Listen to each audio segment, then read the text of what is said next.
এমন অবস্থা তৈরি করতে হবে কোনো বাপের বেটার যেন এই কথাটা রাত্রে শুয়েও মনে না হয় যে আমি এজেন্ট হব, এখন এজেন্ট হওয়ার সাহসী যাতে কারণ না হয় সেই পরিস্থিতিটা তৈরি করবেন। ভোট হবে ভোটের মতো। देखिए, घर का कुत्ता शेर होता है, अपने घर में कुत्ता भी शेर होता है। तो কুচবিহারের বাইরে ওকে কে চেনে? উল্টো যদি হয়, জামা কাপড় খুলে ছেড়ে দিল, কলকাতাতে যদি হয় কি করতে পারবে? আমাদের নিশীথ প্রামাণিককে এবার জোর করে হারানো হয়েছে এবং নিশীথ প্রামাণিক হারার পর ওখানে উদয়ন গুহ নামে একটা সার্টিফাইড গুন্ডা আছে, তার অত্যাচারে ওখানে বিজেপির কর্মীদের মেরে ধরে তাদের বাড়ি ঘর ভেঙে তার বাড়ির মহিলাদের সাথে নানা রকমের বাজে ব্যবহার করে এমন অবস্থা করেছে ওখানে বিজেপির ক্ষমতা নেই যে ওদেরকে মারবে। নমস্কার বন্ধুরা, আমার নাম ধ্রুবজ্যোতি সরকার। ফের বেফাস মন্তব্য করে বিতর্কে উত্তরবঙ্গ উন্নয়ন মন্ত্রী উদয়ন গুহ। কোচবিহারের কোনো একটি বিধানসভা কেন্দ্রে যদি একজনও তৃণমূল কর্মী আক্রান্ত হন তাহলে 8টি বিধানসভা কেন্দ্রের বিজেপি কর্মীদের পেটাতে হবে, সেটাই এর দলীয় কর্মীদের বার্তা উদয়ন গুহর। কোচবিহারের বাইরে উত্তরবঙ্গ উন্নয়ন মন্ত্রীকে কে চেনে? কলকাতায় বিজেপি কর্মীরা মন্ত্রীর জামাকাপড় ছিঁড়ে দিলে তিনি কি করতে পারবেন? পাল্টা প্রশ্ন দিলীপ ঘোষের। ওদের ওই যেটা জগদীশ বলছিল যে এজেন্ট থাকতে দেব না, ও কথা নয়, থাকতে দিবেন না। তোমরা যদি কাউকে নাও করেন, থাকবেন কি থাকবেন না, ওরা হয়তো ওই কেন্দ্রীয় বাহিনীর হাত ধরে এজেন্ট হতে যাবে।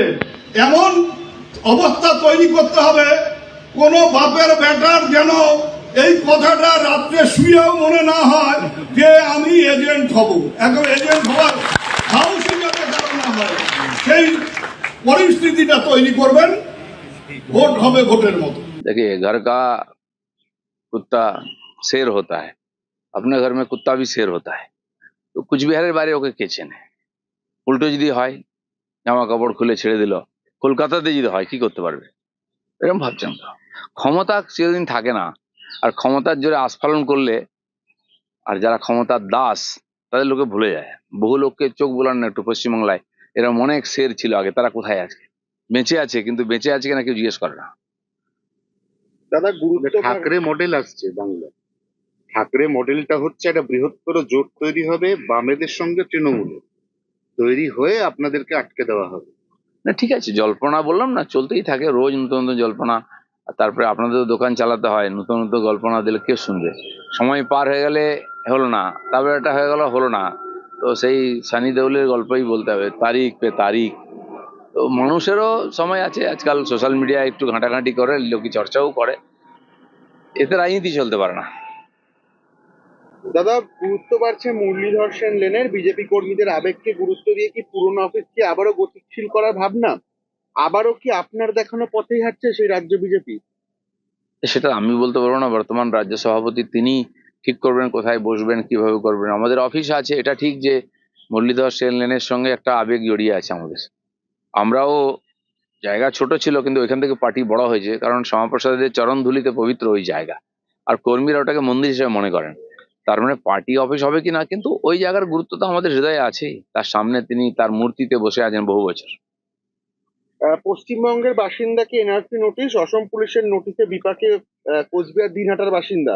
বিজেপির বিরুদ্ধে চক্রান্তের অভিযোগ করছে উদয়ন গুহ, পাল্টা তৃণমূলের ভূমিকায় প্রশ্ন পদ্ম বিধায়কের।